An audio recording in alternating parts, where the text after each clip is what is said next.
નવપ્રવાહ ગુજરાત ન્યૂઝમાં આપનું હાર્દિક સ્વાગત છે. ડભોઈ થરવાસા ચોકડીથી સાઈ દર્શન બંગલોઝ રોડ પર એક જ મહિનામાં રોડ પર ખાડા. ડભોઈ થરવાસા ચોકડીથી સાઈ દર્શન બંગલોઝ સોસાયટીના ગેટ પાસે મોટા ખાડા એક જ મહિનામાં. જો આ રોડની હાલત આવી હોય તો આ આરએનબીના અધિકારીઓએ રોડમાં કેવું મટીરીયલ વાપર્યું હશે, એ મોટો પ્રશ્ન છે. ડામરની જગ્યાએ બળેલું ઓઇલ પણ વાપર્યું હોવાની આમ જનતામાં ચર્ચા. તેમજ આરએનબીના અધિકારીઓને રૂપિયા ખિસ્સા ભરી ભ્રષ્ટાચાર આચરેલ હોય તેવું સ્પષ્ટપણે જણાઈ આવે છે. થરવાસા ચોકડી સાઈ દર્શન સોસાયટી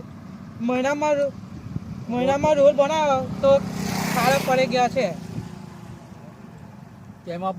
તેમાં બમ નાનો છે, ફાસ્ટ વાહન જાય અને રેતીના ટ્રકો વાળા ફાસ્ટ જાય છે.